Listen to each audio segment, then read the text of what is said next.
isti'adah ta'awud utawi isti'adah maca a'udzubillahi minasyaitonirrajim bismillahirrahmanirrahim. Fa idza syuri'at nalikane den syariataken fil qiraah ing dalem maca al-Fatihah faqaddim mongko daluaken sapa sira amamaha ing sadurunge qiraah al-isti'adzah ing nyuwun perlindungan billahi kelawan Gusti Allah minasyaitonir rajim saking setan kang terkutuk. Fa inna sholata mongko satemene salat iku ma'rakatus syaitani peperangan karo setan. Wa ma mim maqamin azam ora ana iku tempat kang lebih agung wala aghyad kang lebih den benci wala asyad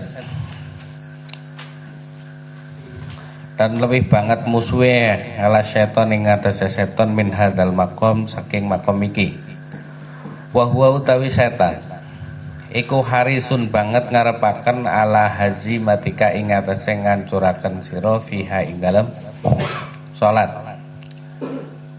Litabu'u krana ningkataken bil khidlani kelawan tipuan fi maqami man ing dalem makome wong asyrafa kang lebih mulia asyrafa maqamatil abdi ing mulia-muliane makome kawula wa anfa'ahalan manfaat manfaate maqam lahu kadue abdu fi dunyahu ing dalem dunyane wa ukhrahu lan akhirate.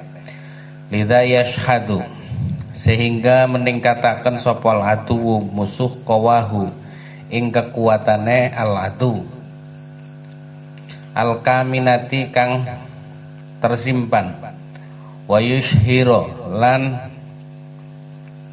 menampakkan aslihatahu ing senjatane setan al-fatikati kang ngancuraken wa yatahaffaz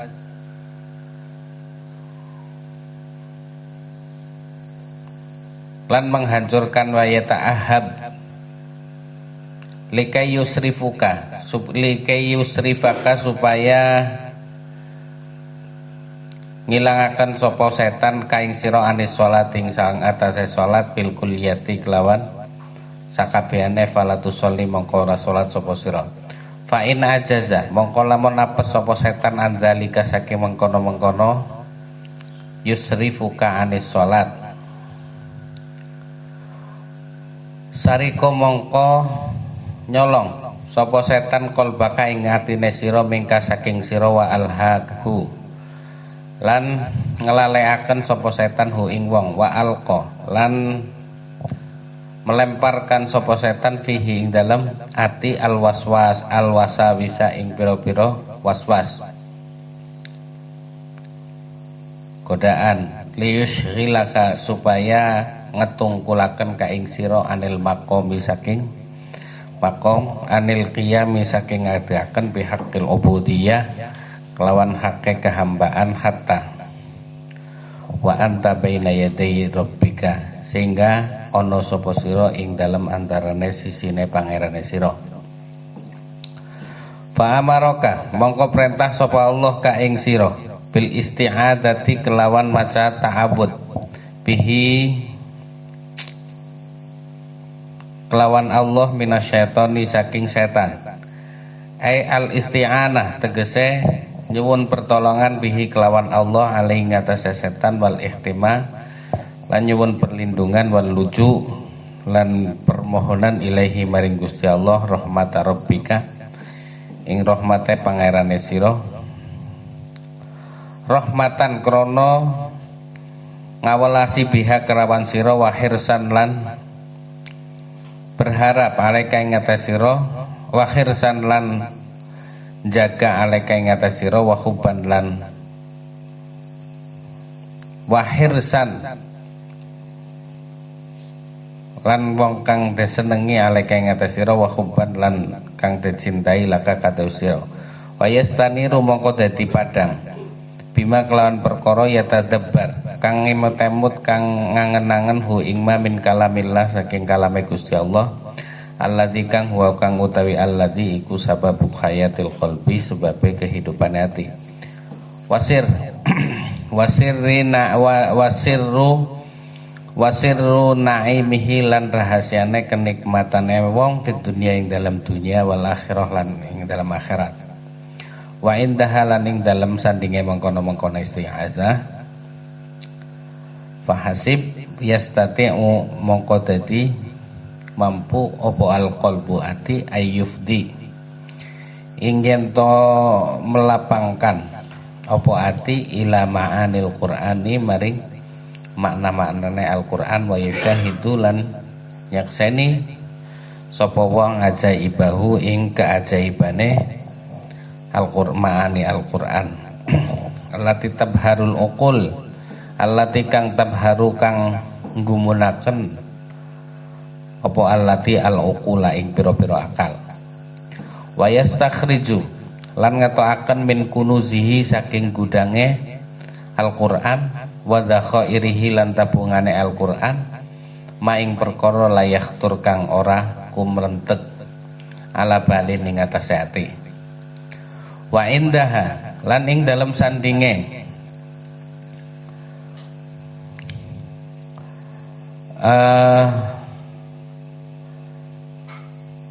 salat tafhamu paham sapa sira maksudat tilawah ing maksude maca Quran wa ta'malu lan ngamalaken sapa sira bima kelawan perkara jaa kang teka apa fiha ing dalam salat. Wa qad kana lan teman-teman ana apa al khailu kang ngalangi bainaka ing dalam antarane sira wa baina dzalika lan ing dalam antara mengkono-mengkono makna ing dalam salat bacaan a'daika musuh-musuhe sira asyaiton rupane setan fa idza ba'uda nalikane aduh apa seton angka saking sira wa turida lan den usir akbala mongko ngadepane ing atas sira apa al malaku Allah Subhanahu wa taala zat kang maha merajai wa batha lan bentangaken fika ing dalam sira ma'anil khairi ing pira-pira maknane kebaikan wal hidayah lan hidayah walamma alima lan semangsane ngerti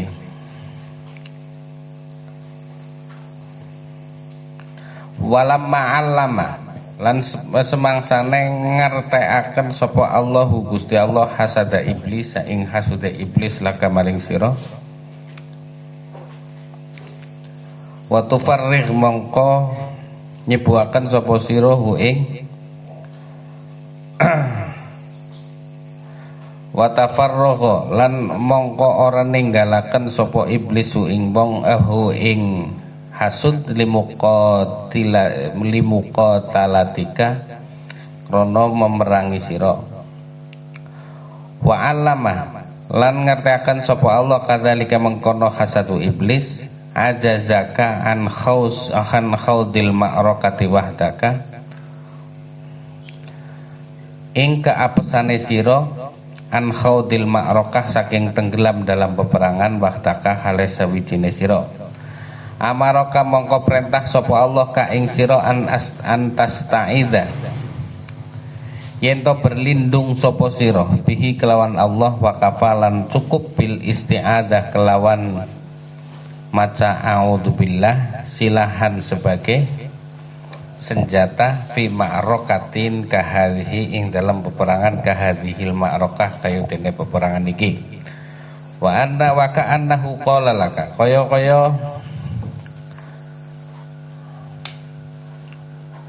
ngucap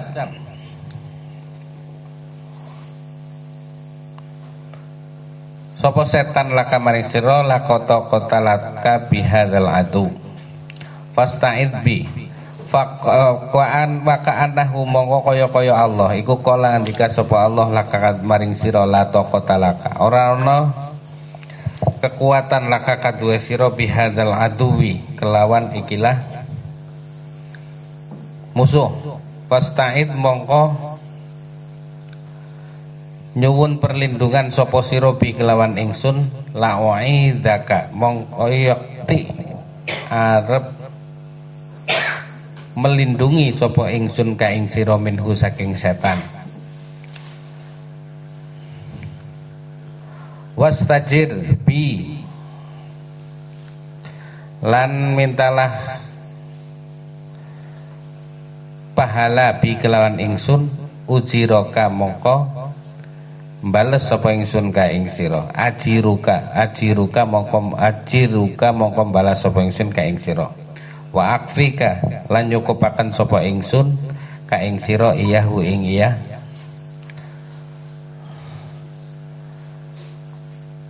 setan birahmati kelawan rahmate ingsun walidza lan krana mengkene madkur kana ana mimma saking perkara kala ngendika sapa Syekhul Islam Ibnu Taimiyah li tilmidhihi maring murid Ibnu Taimiyah Ibnul Qayyim rupane Ibnul Qayyim yauman ing dalem sawijining dina idza hasya nalikane jilati alaika ing atas sira pokal bunasu al-ghanama ing bedus fala tastaghil mongko aja sibuk sapa sira bimuharabatihi kelawan merangi asu wa mudafaatihi lan nahan asu wa alaika birra'i lan ing atas sira birra'i ku kelawan jaga fastaghis mongko nyuwun pitulung sapa sira bihi kelawan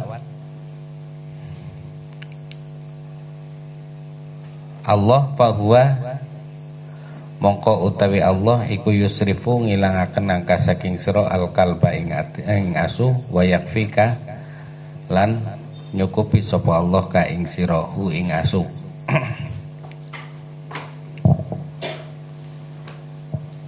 Bismillahirrahmanirrahim.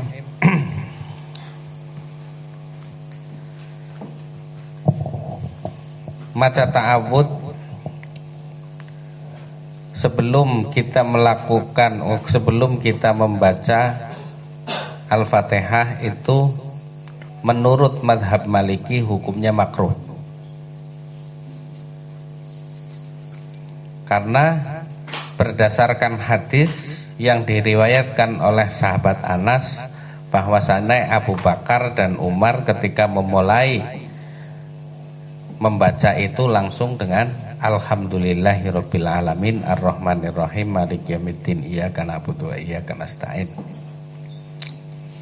Lah kemudian menurut Abu Hanifah itu sunnah di awal rakaat saja. Sedangkan menurut Ahmad bin Hambal dan Imam Syafi'i itu sunnah di setiap mau membaca, hanya saja membacanya dengan sir, dengan rahasia. Lah kita tidak membahas sebagaimana yang dikatakan oleh Imam Malik, tapi kita membahas dengan apa yang dikatakan oleh Imam Abu Hanifah, Ahmad bin Hambal dan Syafi'i bin Idris, yang mengatakan bahwa bacaan a'udzubillahi minasyaitonirrajim itu adalah sunnah. Sekarang kita tinggalkan fikih. Kita masuk ke dalam substansi dari apa yang dikehendaki ketika seseorang itu membaca ta'awudz, a'udzubillahi minasyaitonirrajim. Orang tidak mungkin akan membaca a'udzubillahi minasyaitonirrajim kecuali dia sudah mengetahui setan dan fungsinya. Itu. Siapakah setan itu? Perannya terhadap kehidupan kita itu seperti apa? Apa perbedaan antara setan karo nafsu?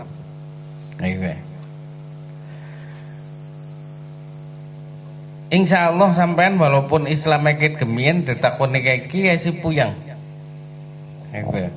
Masalahnya sulit sekali membedakan antara peran setan dengan nafsu. Mulanya cokan anak kata-kata jangan mengkambing hitamkan setan itu. Misalnya dewek setan dikambing hitam naik. kayak gue tadi. Untuk itu saya harus memberikan pemahaman kepada kalian bahwasannya sapa gue setan. Jadi kita akan membahas bahwasannya setan itu segala sesuatu setiap yang menjauhkan seorang hamba kepada Allah Subhanahu wa taala itu disebut setan.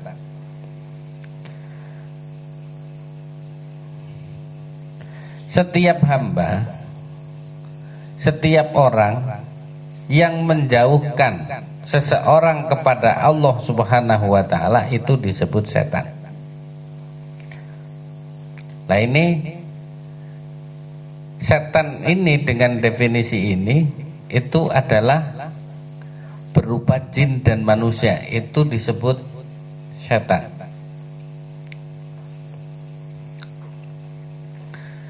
Setan itu ketika arep ngaji kemudian neng dalan ketemu wong lagi ngobrol mandek, nah itu namanya setan. Sifat setan itu seperti itu. Jadi setan itu adalah min fariqil insi wal jinni, dari golongan manusia dan jin. Lah ketika sampean bar maring kolam renang weruh wong adus dan lain sebagainya, kemudian sholat kowe. Kemudian muncul nang jero sholat, kowe arane setan minal insi. Setan yang berasal dari golongan manusia. Jadi sampai akan weruh setan yang banyak sekali di sini. Jadi itu bukanlah manusia, tapi itu adalah setan. Ketika engkau melihat bahwa itu masih manusia, maka berarti engkau masih belum memahami setan. Paham lagi? Kayak dene wong ketika arep ngadep menghadiri konser Rhoma Irama misalnya. Lah yang lain selain Rhoma Irama, baik personilnya, alat musik dan panggungnya serta pengunjungnya, itu semuanya bukan pengunjung, bukan alat musik, bukan personil, bukan panggung, akan tetapi mereka adalah yang menghalangi seorang untuk melihat Rhoma Irama. Paham mereka? Mereka bukanlah barang tertentu, tapi mereka adalah penghalang untuk melihat Rhoma Irama. Begitu juga ketika sampean tidak memahami setan yang menghalangi penghadapan kita kepada Allah Subhanahu wa taala, maka berarti kita itu belum memahami setan itu seperti apa. Itu. Lah setan itu hanya menggoda orang-orang yang sedang berjalan di jalan yang lurus. Makanya dia itu hanya duduk di depan masjid. Tidak mungkin setan itu duduk nembar. Orang mungkin setan kue jagong nang tempat-tempat hiburan.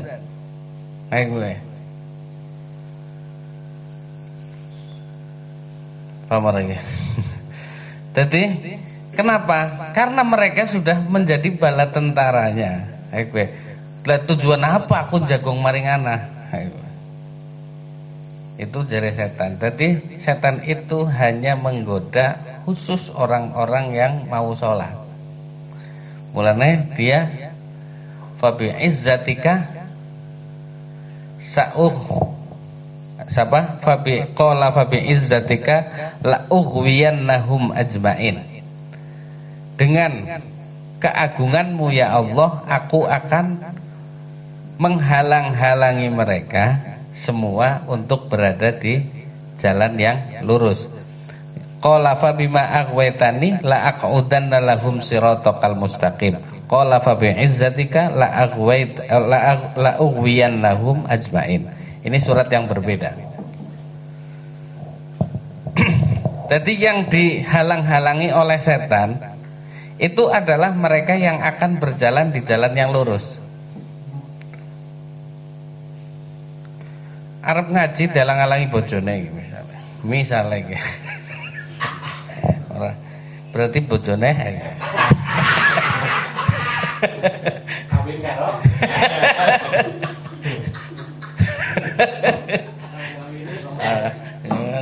Akan nikah. Ya kira. Ujar fisik nemen. Bunga go daster.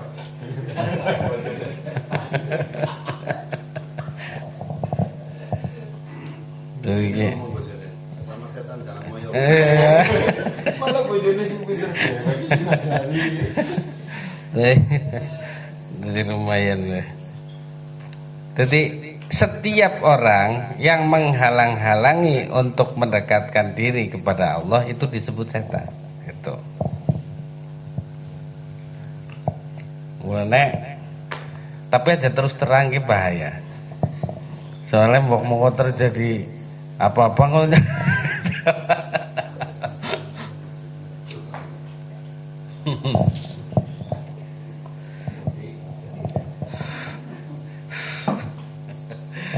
Itu nah.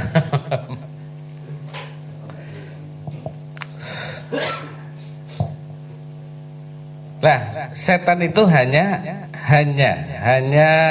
akan menggoda orang yang akan berada di jalan yang lurus saja. Ketika sudah berada di jalannya, setan sudah meninggalkan mereka karena mereka sudah menjadi teman dan setan sudah merasa nyaman dengan keberadaan orang tersebut, maka sudah nggak ditemani lagi. Justru yang ini yang kita itu hadapi itu yang lebih banyak setannya yang akan menghalangi itu adalah orang-orang seperti kita gitu. Lebih akeh. Makanya enggak karo bojone auzubillahi minasyaitonir.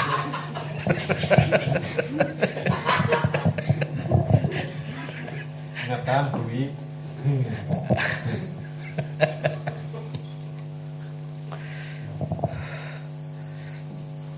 Nah ini jadi itu apapun yang menghalangi kita untuk menuju kepada Allah Subhanahu wa taala itu disebut setan. Dan ketika mereka itu yang ada di klub-klub malam dan lain sebagainya, yang tempat-tempat hiburan, tempat-tempat maksiat, itu disebut sifatus syaitoninya, sifat-sifat yang sudah menempel di dalam dirinya setan, itu kan. Makanya setan sudah tidak hadir lagi di hadapan mereka. Itu. Jadi wong langkah setane kita ora perlu derukyah. Sing derukyah kan nyong padha. Soalnya sing ngisi posisi diganggu nang setan. Kepara-para. Sejalan kene brok. Iya. Lah, bagaimana setan itu masuk kepada manusia untuk menggoda manusia? Jadi ini setan yang maksud di sini itu ada dua jenis kan ya. Maksudnya orang yang mempunyai sifat kesetonan itu adalah seperti istri yang mengganggu, seperti tempat-tempat duduk-duduk yang mengganggu, itu disebut sifat syaitoniyah yang akan menarik kita untuk ke sana. Sementara setan yang sebagaimana mengatakan ana khairum minhu khalaqtani min nar wa khalaqtahu min tin, itu adalah setan jenis jin. Gitu. Jadi Allah Subhanahu wa taala memberikan ikhtiar kepada makhluknya hanya pada dua makhluk. Yang pertama adalah manusia dan yang kedua adalah jin. Jin ketika membangkang perintah Allah Subhanahu wa taala ini disebut setan. Inilah yang kemudian pada waktu itu jin itu disuruh sujud kepada Allah Subhanahu wa taala. Kemudian dia membangkang untuk sujud kepada Nabi Adam alaihi salam. Itu. Yang akhirnya setan itu disebut ar-rajim, yang terlaknat. Pada saat setan dijuluki ar-rajim, itulah yang kemudian dendamnya setan luar biasa kepada manusia, sehingga dia akan menyesatkan setiap manusia untuk menjadi bala tentaranya besok di akhirat. Karena apa? Karena saking gelane karo setan, wong gemien gue, aku gue menjadi makhluk sing mulia, ora disebut sebagai makhluk yang terlaknat. Kemudian anane menungsa menyebabkan saya menjadi orang yang terlaknat. Makanya setan jaluk maring Gusti Allah untuk Rabbi anzirni ila yaumi yub'atsun. Arep nggoda maring menungsa sampai akhir zaman. Lah pada saat keputusan dendamnya setan itu kan dia mempunyai tekad yang keras untuk menyesatkan manusia. Dari manakah setan masuk untuk menggoda manusia? Pertama, setan itu masuk kepada manusia dengan keagungan Allah Subhanahu wa taala.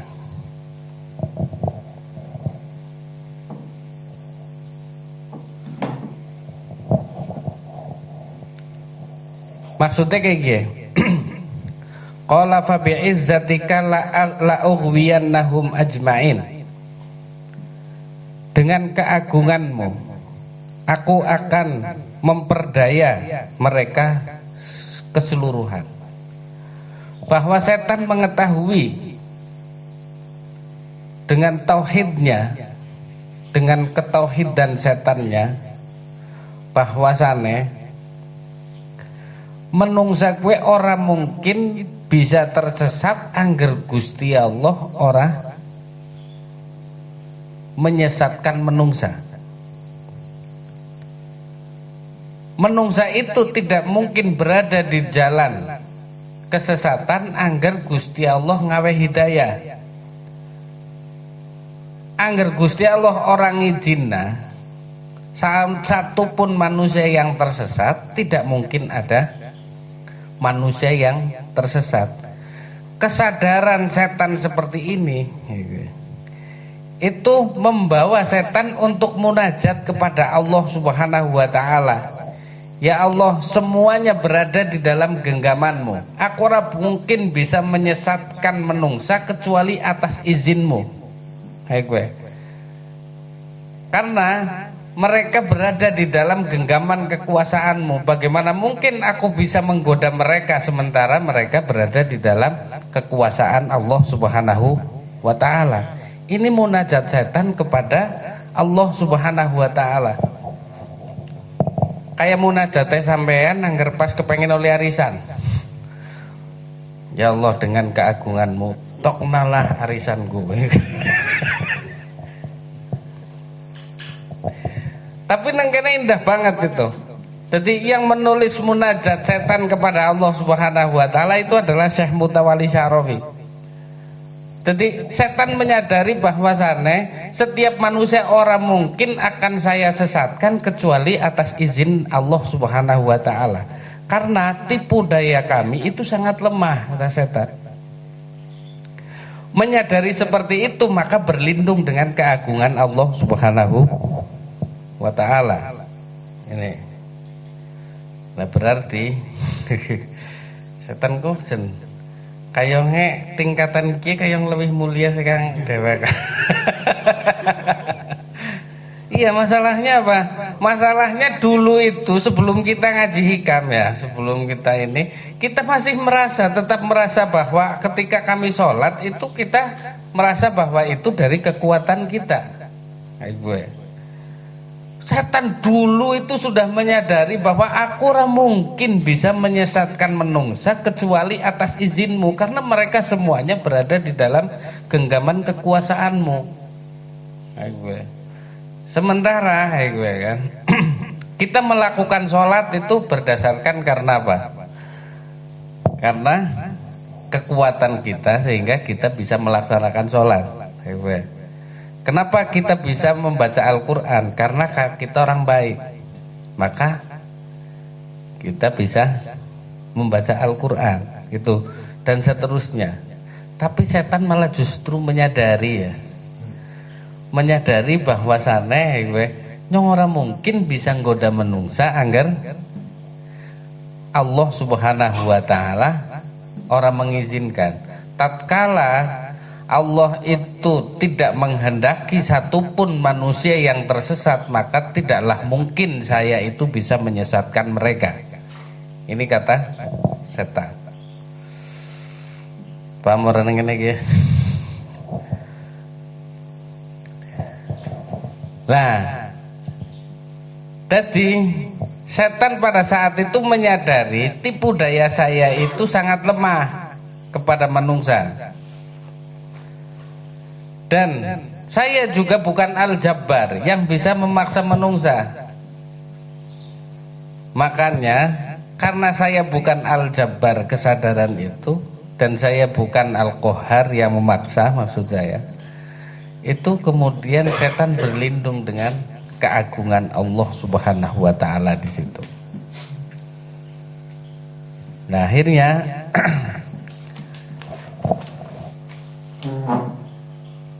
setan dipersilahkan untuk menggoda manusia. Tapi bukan Allah itu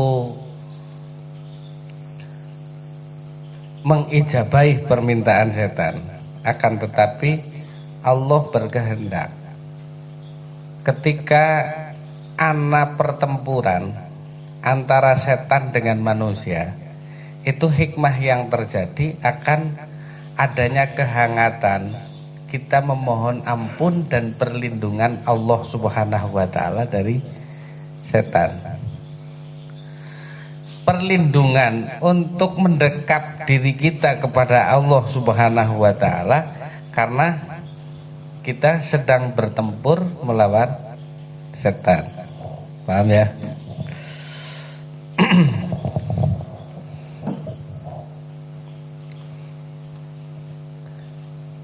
Salat yang kita lakukan itu adalah ma'rokatun, adalah pertempuran kita dengan setan.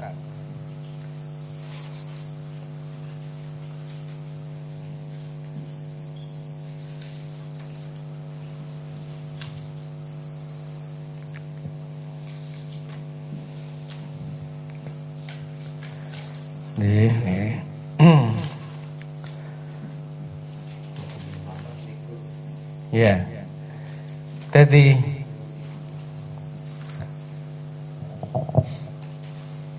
ma'rakatus syaitan, bahwasannya sholat itu adalah pertempuran seorang hamba dengan setan. Karena apa? Orang yang sholat itu mempunyai makom yang agung. Orang yang sholat itu mempunyai makom yang paling dibenci oleh setan, dan makom yang paling dimusuhi oleh setan itu ketika seseorang berada di dalam sholatnya. Tidak ada makom yang lebih agung, lebih dibenci dan lebih dimusuhi oleh setan kecuali ketika seseorang berada di dalam sholatnya. Makanya setan berkehendak untuk menghancurkan kehendak kita untuk melakukan sholat. Dilalah pas dagang kowe kan. Kowe pas lagi akeh-akehe konsumen, akeh-akehe wong tuku, ke dilalah pas lagi adzan.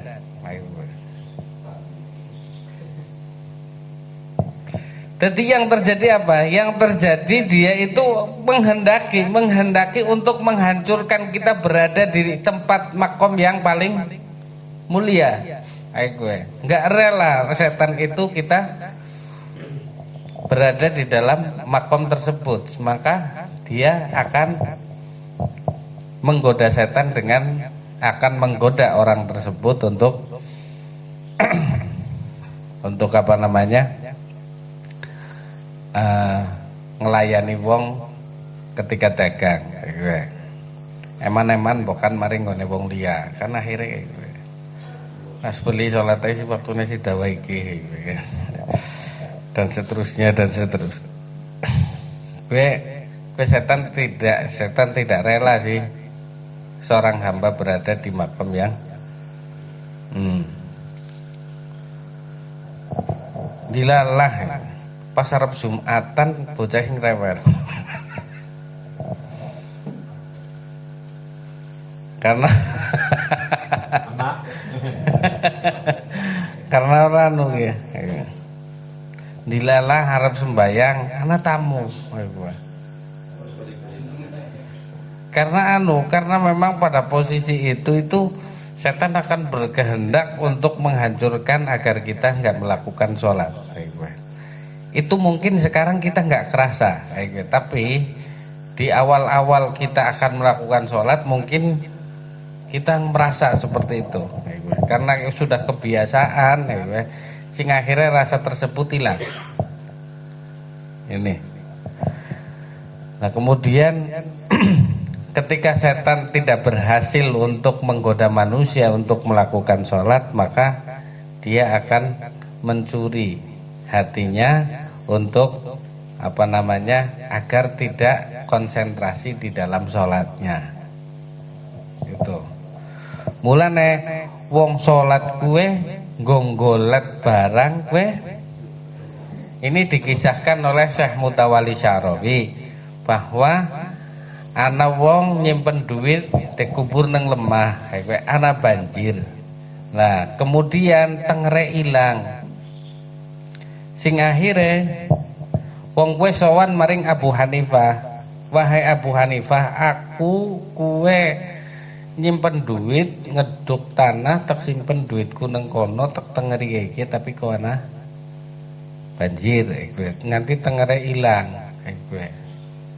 Kira-kira nang dia sing tepate tempat itu akhirnya mengko kon nunggu bar isya bae lah bareng sholat isya. Ya Allah ternyata nang kana iku tempe kemutan. Lah itulah fungsinya sholat jare Abu Hanifah. Jadi kenapa itu bayang-bayang dunia kok munculnya banyak sekali di dalam sholat? Itu dikarenakan setan enggak enggan, apa itu enggak mau dia berada di dalam makom yang tertinggi. Itu. Ini yang menjadi fatwanya, memang menjadi fatwanya Abu Hanifah itu adalah seperti itu. Kisah orang yang kehilangan barang karena kebanjiran, kemudian Allah mempertemukannya di dalam sholatnya. Gue bisa keh banget ya, keh banget. Wis pokoknya nanggar kemutan apa bae, nanggar kilangan apa bae ya golete nang sembayang gue. Ono. Golek duit ini. Mau ne. Pas waktu tenang lagi guyon jagongan, gue ora kemutan utang. Tapi bareng sholat wis tanggale kan.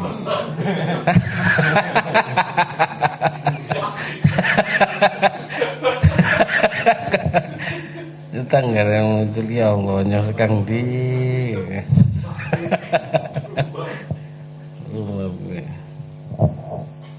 wis kudu nyaur utang omah urung duwe. Ki kapan budule wis puyeng.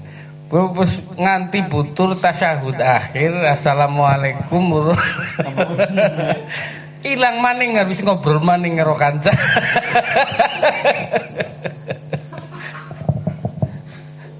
Tembe ilang maning iku. Soale iku. Yuridu ayyuhazzimuka apa untuk menghancurkanmu di dalam salatmu. Wa yasriku wa wasariqu qalbaka minka wa alhaka wa alqafihil wasawis liyushilaka 'anil qiyam bihaqqil ubudiyyah hatta wa anta baina yaday rabbik. Sehingga engkau bersama Tuhanmu maka karena alasan seperti inilah yang kemudian seseorang itu diperintahkan untuk berlindung kepada Allah Subhanahu wa taala dari setan. Wal ihtima wal luju ilaihi rahmatan bika wa khirsan alaika wa hubban laka wa yastaniru biha. Ketika engkau telah berlindung kepada Allah Subhanahu wa taala, maka yang engkau akan mendapatkannya adalah hatimu akan bercahaya dan engkau akan memahami setiap makna-makna yang ada di dalam salatmu. Kayak gue. Jadi di luar kita membahas tentang masalah fikih antara hukum sunnah ataupun makruh membaca ta'awud, itu kita karena kita bermadhab Syafi'i juga yang mengatakan sunnah, dan kemudian Ahmad bin Hambal dan juga termasuk Imam Abu Hanifah, itu kita angger sing wong sing maca gue maka mohonlah perlindungan dengan serius kepada Allah Subhanahu wa taala.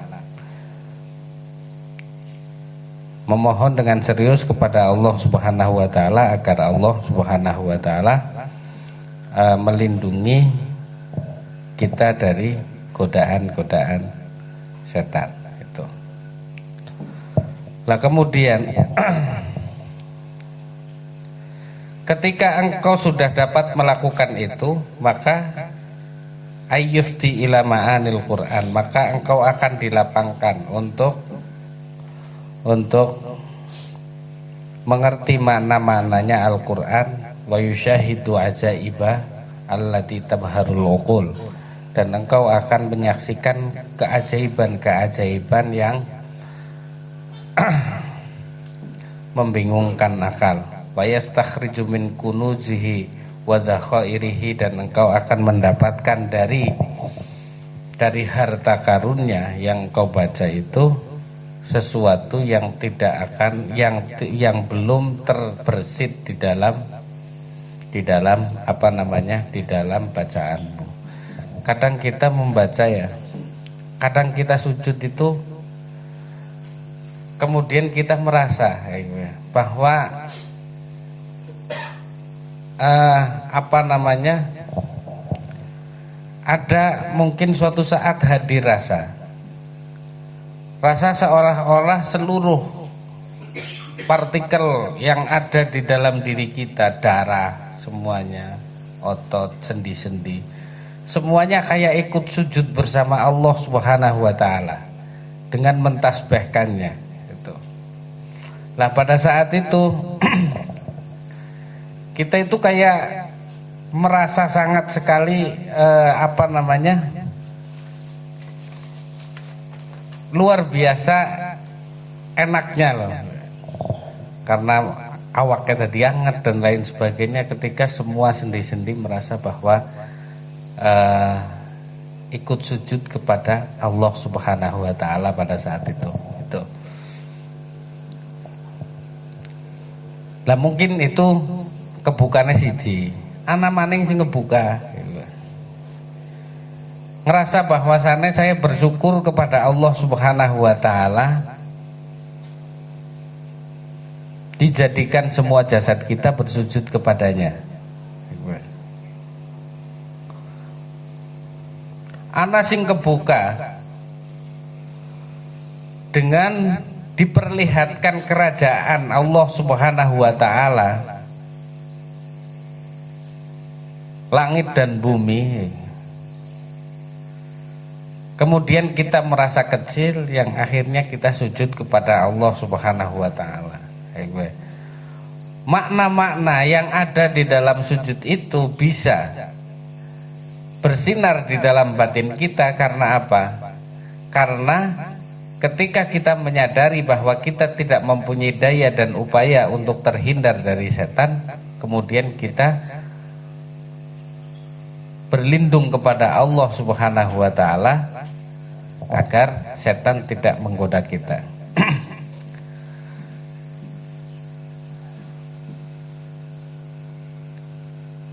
Membaca a'udzubillah secara pengaruh terhadap psikologi kita, itu berarti kita sudah memutuskan bahwasanya